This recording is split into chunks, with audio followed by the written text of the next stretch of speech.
Muito bem-vindos, que a paz e as bênçãos de Jesus sejam com todos. Nós vamos fazer uma prece para darmos início aos trabalhos da noite de hoje. Então vamos elevar os nossos pensamentos ao alto, relaxando o nosso corpo físico, procurando tirar de nossas mentes todos os nossos problemas de ordem material, nossas angústias, nossas dúvidas, nossas dores. Procurando nos tornarmos receptivos aos fluidos benéficos que nos envolvem nesse instante. Mentalizando aqui entre nós a presença do nosso Mestre e Senhor Jesus. Mas não aquele Jesus crucificado. Um Jesus vivo, radiante de amor, radiante de esperança, que nos envolve em seus braços, com o olhar fixo em nossos olhos, nos convidando a comungar com Ele o caminho do amor, da paz, da benevolência, da caridade. Senhor Jesus, gratos somos mais uma vez por estarmos aqui reunidos em Teu nome, em nome de Deus, nosso Pai, para levarmos a efeito os trabalhos da noite de hoje, procurando levar a todos os irmãos encarnados e desencarnados, presentes nessa casa, uma palavra amiga, fraterna, evangelizadora, consoladora. Que todos possam, Senhor Jesus, envolvidos em Tuas vibrações de paz e de amor, de carinho e de esperança, abrir os olhos à luz, os ouvidos aos Teus ensinamentos.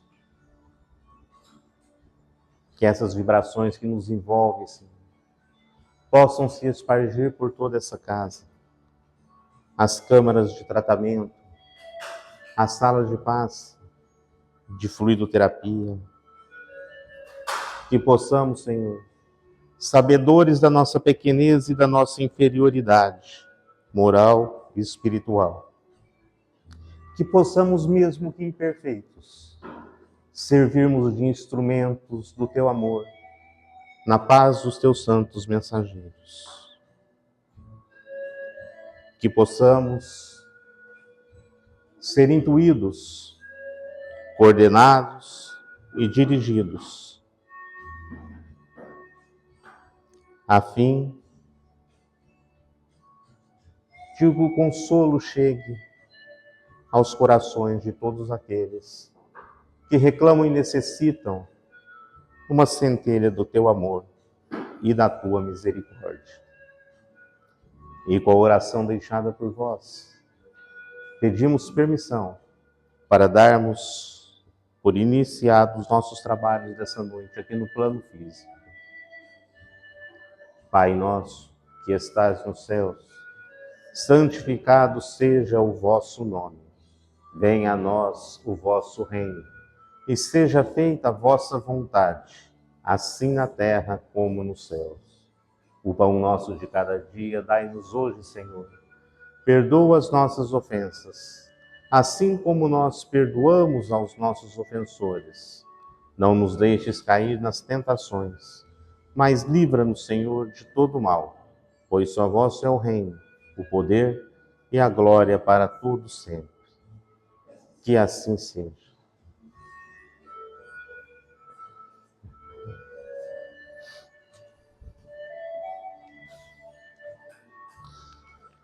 Bom, gente, hoje eu que vou ficar aqui fora com vocês.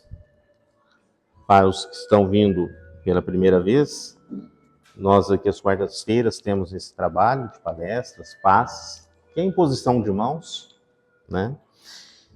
E cada quarta, um dos trabalhadores ou algum convidado vem trazer uma palavra a todos aqui. Hoje nós vamos falar um pouquinho sobre o capítulo 13 do Evangelho de Mateus. O capítulo 13 do Evangelho de Mateus, ele traz uma coletânea das parábolas ditas por Jesus. Parábolas são formas alegóricas a que Jesus trazia o conhecimento aos seus discípulos, em razão de, naquela época, não haver ainda condições de entendimento sobre todas as verdades espirituais, que o véu veio a ser levantado posteriormente.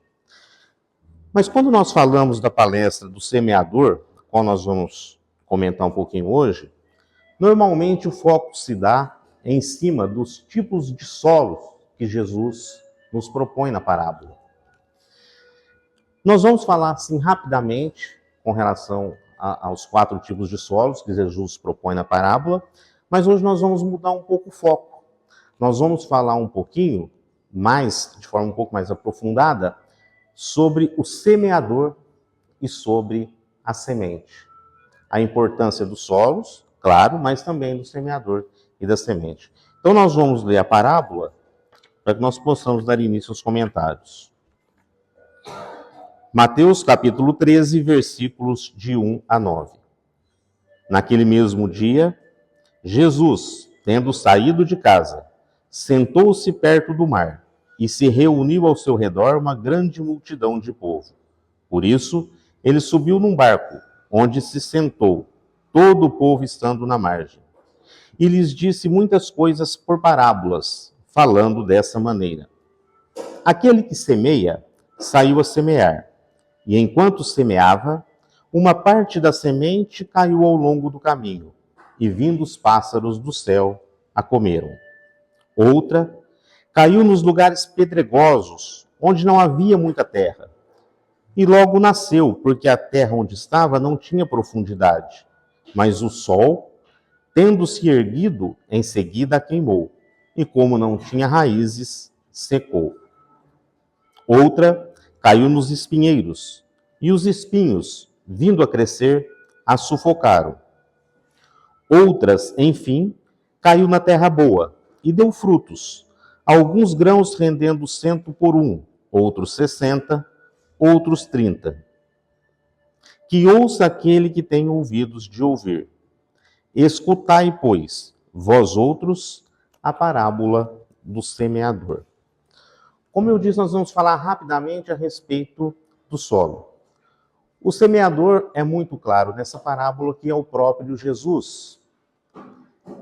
E ao sair semeando, as sementes que ele deixa no caminho são as suas verdades evangélicas, são as boas novas, o evangelho de Jesus, o conhecimento, o exemplo do mestre. E ele fala em 4 tipos de solos que essa semente caiu. Umas caíram pelo caminho, outras em solos pedregosos, outras em espinheiros e outras em terra boa. Quando Jesus diz que essas sementes caíram no solo e os pássaros veio e arrebataram essa semente, quando Jesus se refere a esse solo onde as boas novas, onde o evangelho é plantado, é disseminado, ele se refere ao coração da humanidade. Esse solo é o nosso coração, onde Jesus semeia o exemplo, semeia as verdades, semeia o amor a Deus, semeia o amor ao próximo, semeia a compaixão, semeia a benevolência, semeia a abnegação e tantos outros atributos do Mestre. Para que nós possamos entender esse solo, nós temos que entender como era rapidamente a agricultura da época. Segundo relatos de historiadores, o plantio na época era totalmente diferente de hoje, tanto por falta de conhecimento quanto por falta de tecnologia. Hoje o solo é preparado para que depois a semente seja lançada em qualquer plantio. A época era feito de forma diferenciada. A semente era lançada no terreno e posteriormente, com a charrua, a terra era removida e jogada sobre a semente, para que ela brotasse, frutificasse. Essas sementes que caíram pelo caminho são as verdades ditas por Cristo que caíram nos corações daqueles espíritos, daquelas pessoas. Quando eu digo espíritos, porque encarnados, todos desencarnados, não necessariamente só nós encarnados. Essas sementes caíram pelo caminho e não teve tempo. A pessoa que recebeu aquele ensinamento, antes mesmo que ela absorvesse aquela semente, que ela absorvesse aquele conhecimento, veio o pássaro, veio um fator externo, que veio e arrebatou aquela semente. São aquelas pessoas, muitas vezes, aqueles ateus, aqueles que não têm crença em nada, não acreditam em nada, que mesmo ouvindo a palavra, não creem.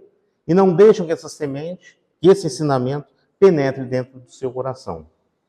Por outro lado, as sementes que caíram em pedregulho, elas caíram, começaram a germinar. Havia pedras. Como foi removida a terra cobriu a semente. Ela germinou. Ele recebeu o ensinamento. Ele começou a entender aquilo. A planta começou a crescer. Mas a terra era pouca. As raízes não conseguiram se firmar. Como não tinha raiz suficiente, veio o sol, queimou a planta. Essa simbologia é muito importante, porque nós podemos entender como sendo nós, as pessoas que recebem o ensinamento de Jesus, até se empolgam no início com aquelas palavras, porém, não tem sustentação, não tem profundidade para absorver, para estudar, para praticar os ensinamentos do Cristo. Então, a semente não encontra sustentação para o seu crescimento. E vem o sol, vem as adversidades. Todos nós temos adversidades pelo caminho. Seja no âmbito pessoal, profissional, uma doença, várias adversidades nós passamos. Crises financeiras, todo mundo passa. Então, nessas primeiras adversidades, como não há profundidade em receber essa semente, ela floresce e logo morre. Aí é uma questão muito importante, que nós também podemos entender a falta de profundidade ou até o nível de superficialidade que nós temos, né? Da falta de interesse realmente daquilo que vem de Deus, daquilo que é divino. Outras sementes que caíram em espinhos. As sementes caíram, não havia espinhos, porque a terra foi removida. A semente nasceu, cresceu, foi começando a desenvolver. Mas naquele mesmo terreno, havia ainda as raízes dos espinhos, porque eles não foram arrancados, foram só removidos essa terra. E esses espinhos começaram a crescer também. Esses espinhos, eles vêm simbolizar tudo que é material, tudo que é de ordem humana, vamos dizer assim. A planta representa o que é de ordem divina. Então, ela cresce, ela tem raiz, nós recebemos o ensinamento, temos o entendimento, começamos a praticar aquilo que Jesus nos ensina, mas vem os espinhos. O que vem? A materialidade. O apego desvairado ao que é material. A ganância, o orgulho, o ódio, a mágoa.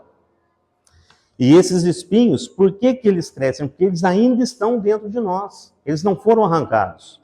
Nós ainda temos, devido à nossa pequenez, à nossa inferioridade moral, espiritual, nós estamos num caminho evolutivo, nós ainda temos essas raízes.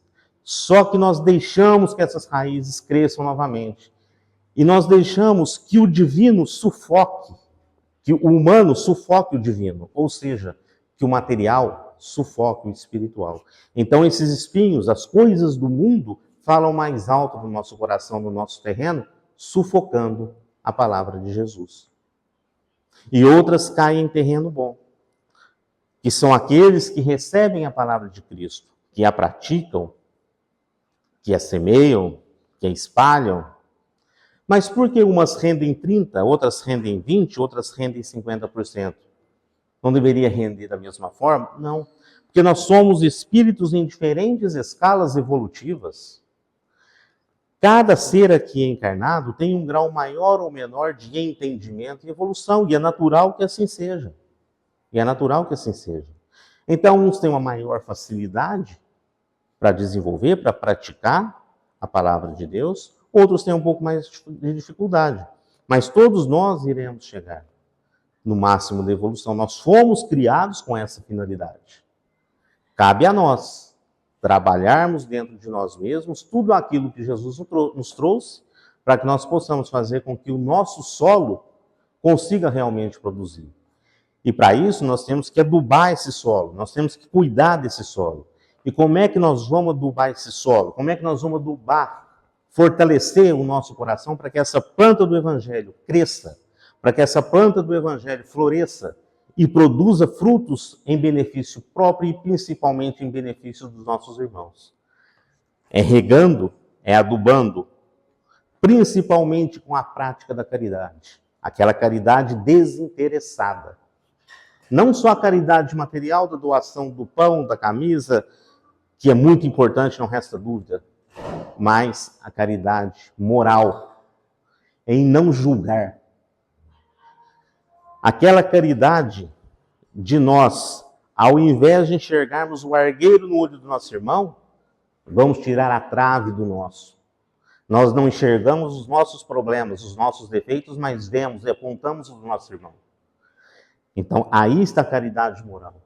Em nós aceitarmos o nosso irmão da forma que ele é e entendermos que nós também somos imperfeitos.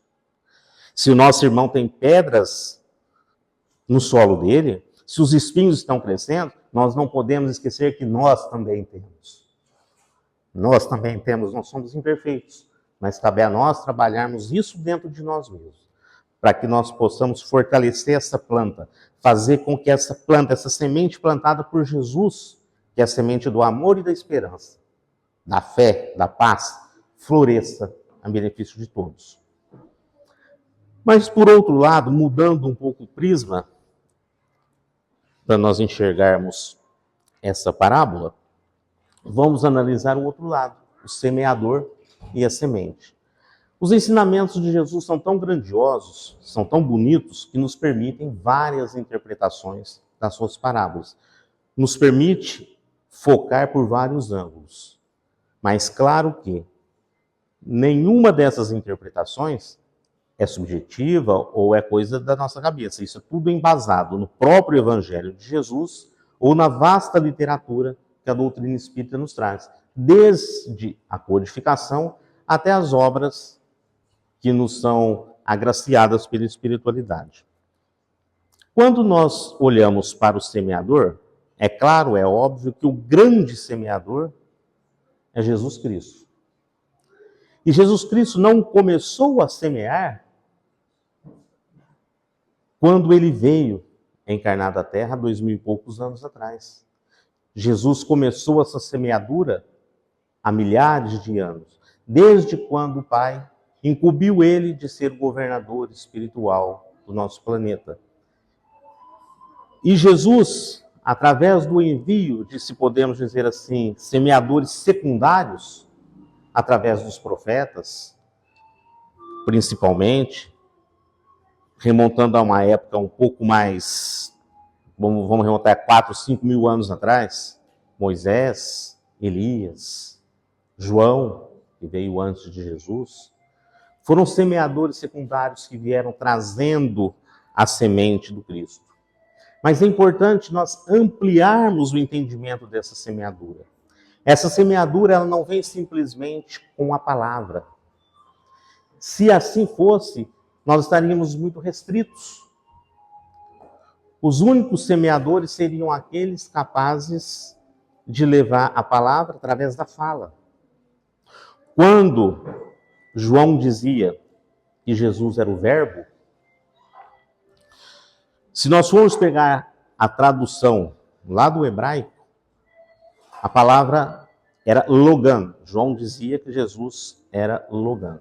Logan, traduzindo, ele significa palavra.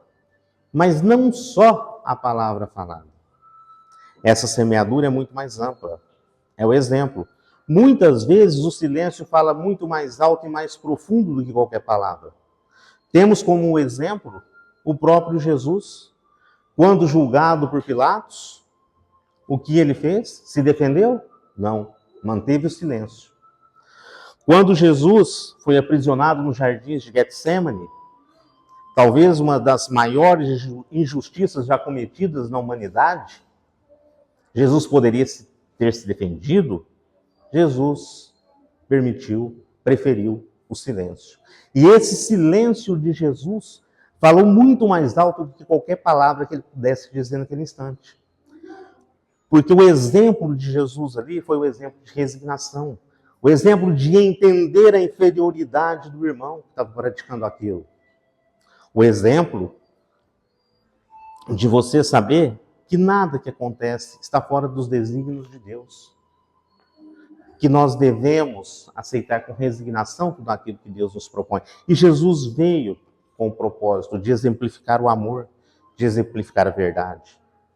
Então esse silêncio, muitas vezes, um gesto, um olhar, consegue falar muito mais alto. E esse semear, ele está muito além das palavras, ele está no gesto de cada dia. Ele está no nosso comportamento. Ele está na forma com que nós tratamos cada irmão. Na forma que nós recebemos à nossa porta o pedinte. Na forma com que nós abraçamos aquele necessitado. Que nós levamos o alento a quem precisa. O próprio Jesus, conversando com seus discípulos sobre a caridade, principalmente, um dos discípulos questionou: Jesus, mas quando foi que o vimos com frio e o agasalhamos? Quando o vimos com fome e déstes de comer? Quando o vimos ao relento e destes abrigo? E o que Jesus respondeu? Meus filhos, cada vez que fizestes isso a um irmão menor, fizestes a mim mesmo. Ou seja, Jesus deixa claro a importância da caridade e do amor ao próximo. Tanto que Jesus diz, quando interrogado qual o maior mandamento, ele diz: o maior mandamento é amar a Deus sobre todas as coisas e ao próximo como a si mesmo. Aí estão todas as leis e os profetas. Ou seja, Jesus naquele instante disse tudo que foi dito por conveniência na época anterior, se resumia simplesmente em 2 mandamentos: amar a Deus sobre todas as coisas e ao próximo como a nós mesmos. E durante todo esse tempo em que Jesus vem semeando através dos seus semeadores secundários, ele vem lançando a semente gradativamente, conforme o grau de evolução de cada época. Isso na ciência, na filosofia e mesmo na religião. Essas sementes são lançadas de acordo com o entendimento de cada um. É importante nós entendermos que nós também somos semeadores. Todos nós somos semeadores.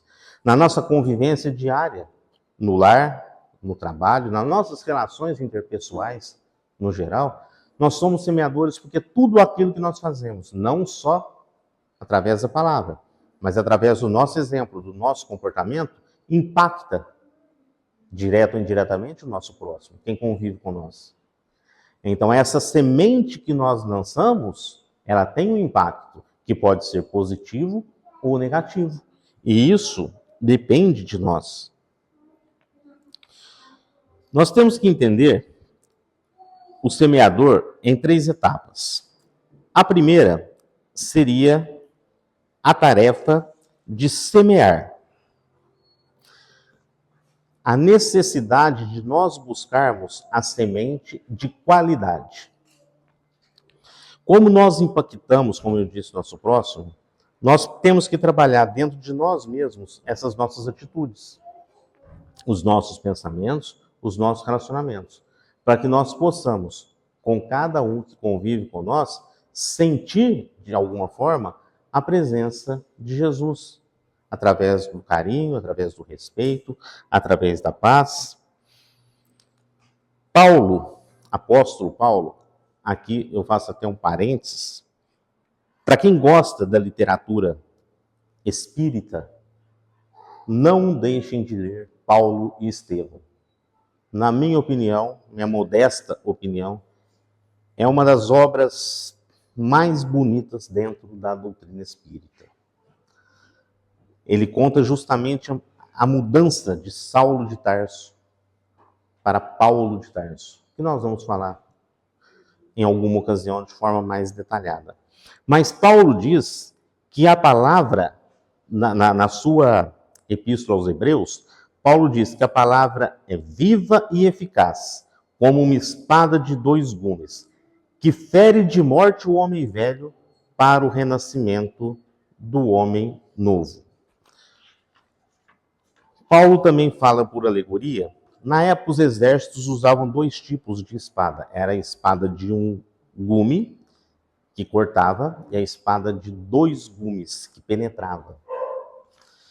Quando Paulo diz que a palavra é viva e eficaz, como uma espada de dois gumes, Paulo mostra que quando nós aceitamos verdadeiramente a palavra de Jesus, os ensinamentos de Jesus, nós recebemos aquilo de forma que invade o nosso ser, o nosso espírito, que entra como uma espada de dois gumes, rasgando dentro de nós, matando de nós o homem velho, tirando de nós os maus sentimentos. Nós passamos a entender que devemos buscar o homem novo através das virtudes instituídas por Jesus. Nesse mesmo livro, Paulo e Estevão, quando Paulo ainda era Saulo de Tarso, e Estevão estava à beira da morte, já apedrejado, e se aproxima dele Saulo com a sua noiva. Estevão então descobre que a noiva de Saulo, até então ele não sabia, era a sua própria irmã. E Estevão eleva os olhos até Saulo e até a irmã quando descobre, e fala o seguinte, muito interessante: quão bondoso e qual dedicado às coisas do Espírito és, Saulo. Pois se ele defende dessa forma Moisés, como será então quando descobrir quem é Jesus? E realmente aconteceu. Nesse instante, é como se Saulo estivesse enfiado uma espada de dois, como se Estevão tivesse enfiado uma espada de dois gumes em Saulo.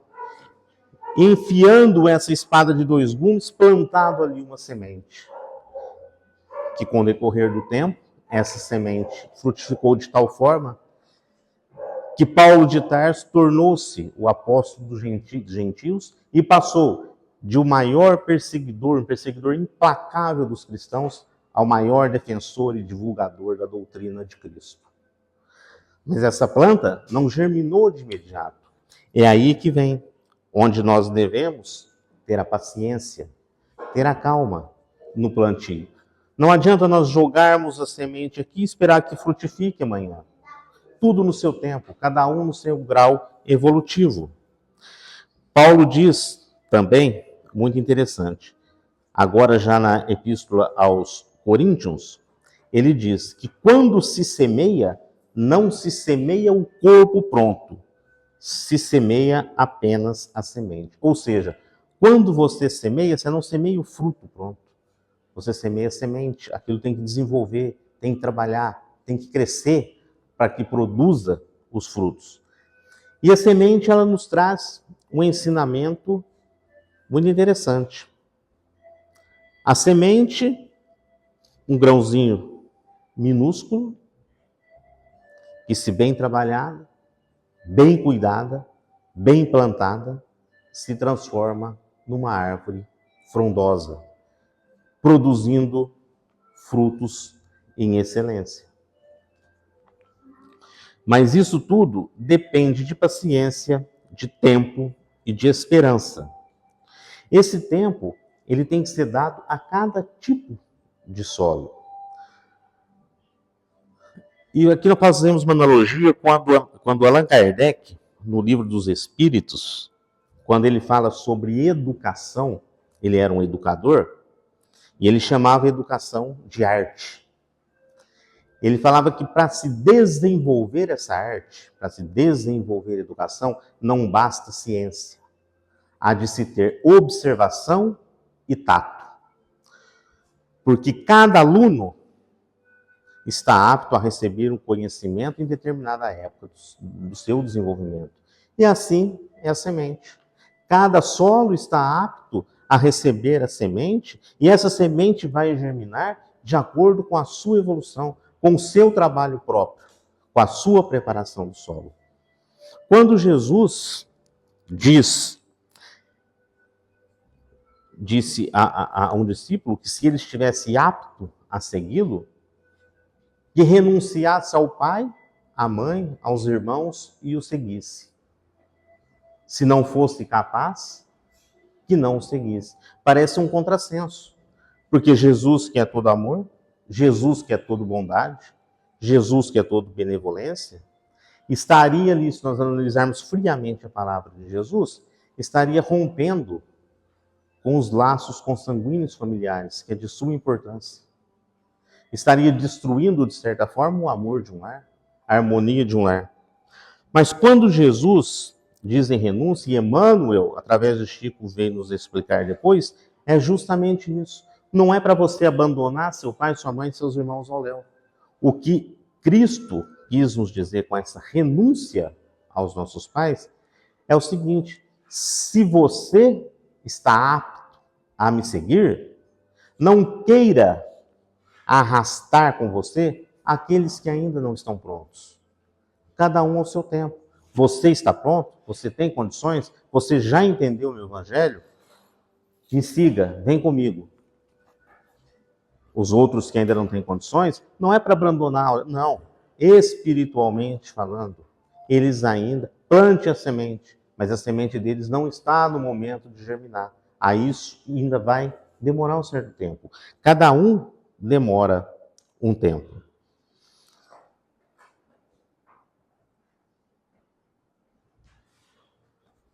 Outra coisa interessante nessa parábola é lá no início, quando Jesus diz: o semeador saiu a semear. O semeador saiu a semear. Esse verbo sair é de suma importância para o entendimento dessa parábola. De onde Jesus saiu? Qual o tamanho do sair de Jesus? Um espírito evoluidíssimo, vivia nas esferas crísticas,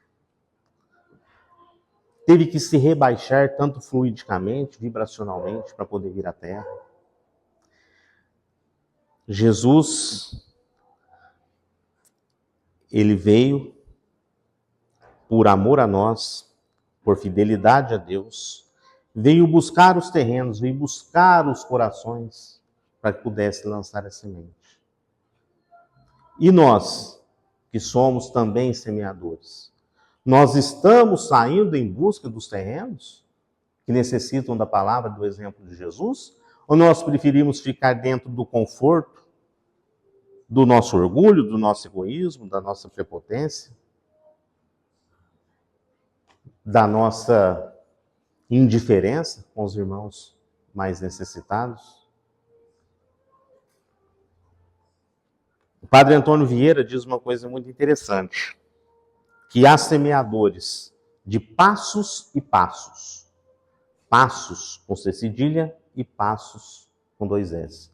O Padre Antônio Vieira diz que existem semeadores de passos. Passo com C cedilha esse termo é atribuído a palácios, a a grandes obras, suntuosas obras, a núcleos governamentais.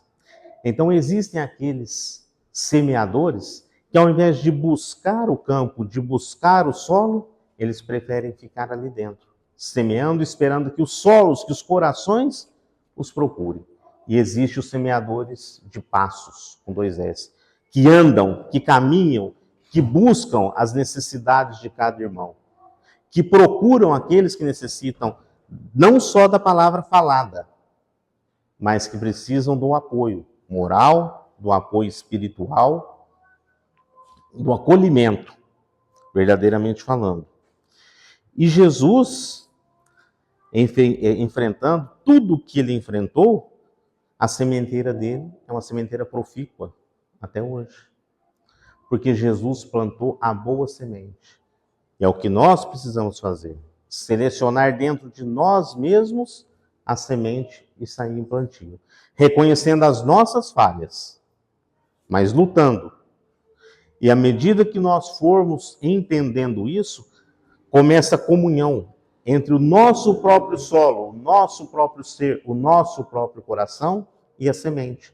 Nós vamos nos deixar envolver pelas verdades de Jesus Cristo. Nós vamos nos deixar envolver por tudo aquilo que Cristo exemplificou e vamos, de alguma forma, guardadas as infinitas proporções, mas nós vamos, de alguma forma, tentar levar aquilo até o nosso irmão que mais necessita. E cuidando do nosso próprio solo. A partir do momento que nós cuidarmos do nosso solo, do nosso coração, e essa nossa árvore crescer com força, o exemplo está na natureza. Você pode estar cheio de ervas daninhas ali em volta. O exemplo do solo dos pinheiros. A planta cresce. Se aquela planta é bem cuidada e a árvore cresce, embaixo dela nem erva daninha não nasce mais. Então, se nós cuidarmos do nosso solo, do nosso coração, fazermos com que a nossa árvore cresça, que o nosso sentimento se enobreça, que nós possamos desenvolver e produzir bons frutos, nós vamos conseguir fazer justamente o contrário. O espiritual vai começar a sufocar o material. E dentro de nós vai falar muito mais aquilo que é ligado ao divino. Mas para isso nós temos que estar dispostos a sair, a buscar, a estudar. A doutrina espírita nos conclama ao estudo não só dos livros doutrinários, do Evangelho, mas que nós possamos estudar também a cada irmão.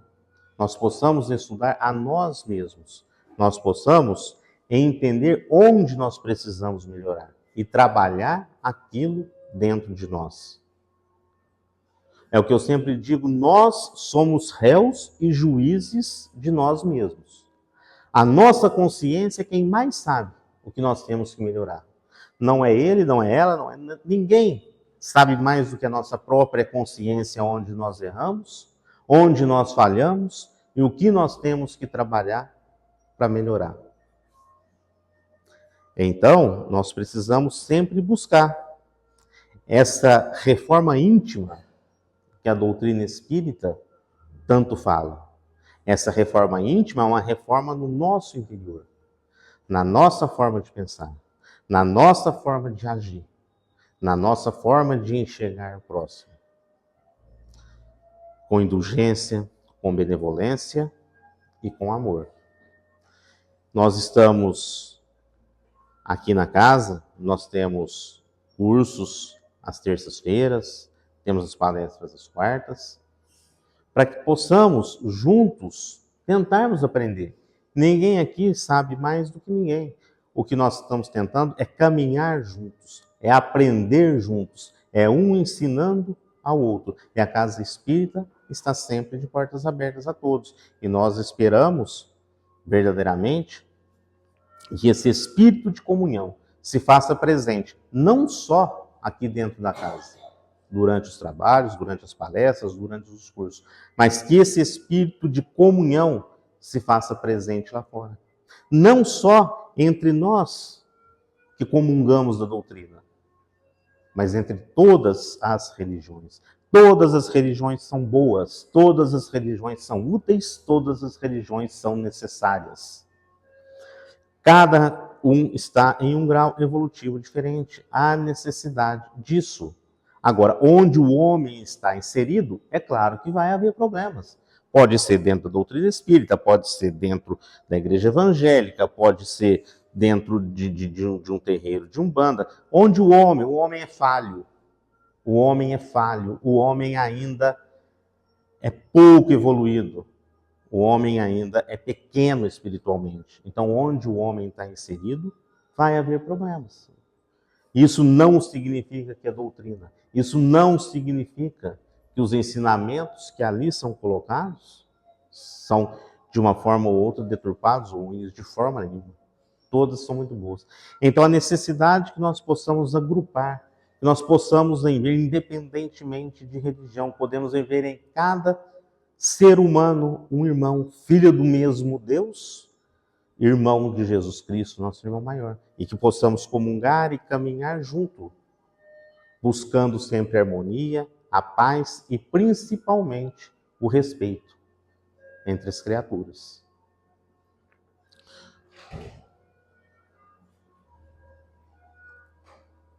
Eu gostaria de agradecer a todos pela presença, que Jesus nos ampare, que Jesus nos abençoe a todos, que cada um possa voltar ao seu lar, envolvido em vibrações de paz, de amor, de harmonia. Tá? Nós vamos fazer uma pequena prece de encerramento dos trabalhos da noite.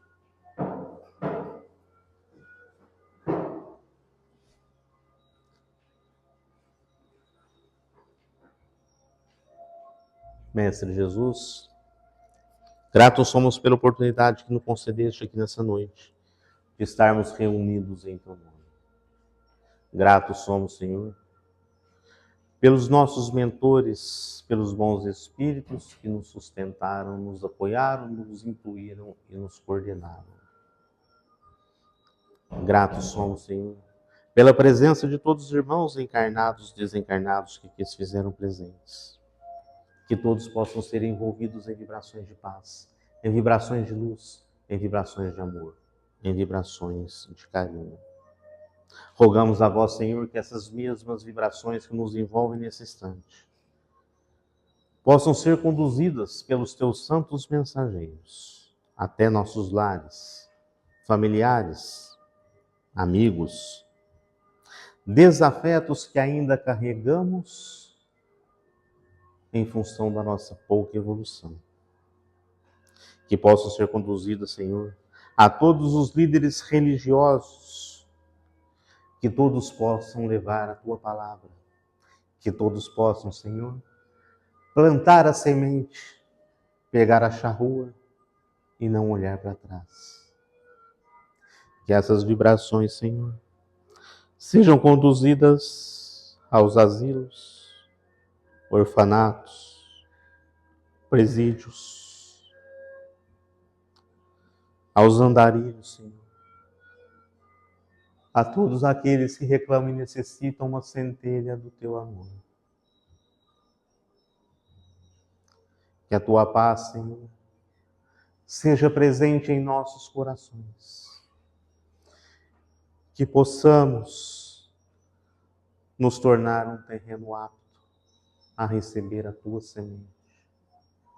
Que possamos trabalhar em benefício dos nossos irmãos. Que possamos, Senhor, semear à nossa volta.